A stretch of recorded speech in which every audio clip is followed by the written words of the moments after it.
आमच्या मुंबईकरांच्या दृष्टीनं नेहमी बोललं जातं पैशाचं काय झालं, तर हा मोठा स्कॅम आहे।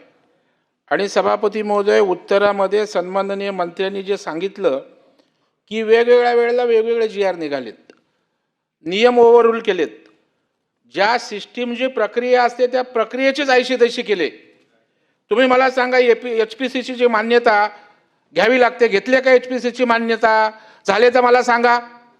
HPCच्या सभा कधी झाल्या ते मला त्या ठिकाणी सांगा। त्या ठिकाणी आपण जर बघाल तर सर्व कामांना माननीय मुख्यमंत्र्यांच्या अध्यक्षतेखाली केलेल्या मिठी विकास व संरक्षण प्राधिकरणाची मान्यता घ्यावी लागते। आपण घेतलेत का संरक्षण प्राधिकरणाची मान्यता? पूर्णपणे सभापती महोदय, इथे अंदाधुंद भ्रष्टाचार केलाय। आणि मी नेहमी सांगतो की विरोधी पक्षही सांगतो की कोण मोठा भ्रष्टाचार करतो आणि कोणतरी क्लेरिकल, कोणतरी शिपाई यांना आपण दोषी त्या ठिकाणी धरतो। कोण ॲडिशनल MC होते तेव्हा?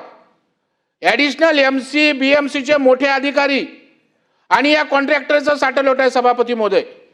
मी आपल्याला सांगतो की आता हे कॉन्ट्रॅक्ट काढायचं तर त्या विषयाचा अनुभव नको का हो सभापती महोदय? हे कोण आहेत? केतन जोशी डेकोरेटर, केतन कदम कोण आहेत? कॅटरर।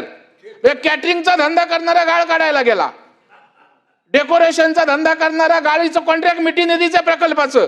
काय आहे की नाही? काय कोविडच्या काळात जसं होतं असेच पुरवठा करणारी लोक, त्यांचा काय कॅटरिंगशी संबंध नाही, ते त्या ठिकाणी पुरवठा करत होते कोविडच्या सगळ्या सेंटर्सवर। म्हणजे भ्रष्टाचाराची मोडस ऑपरेंडी झाले का सभापती महोदय?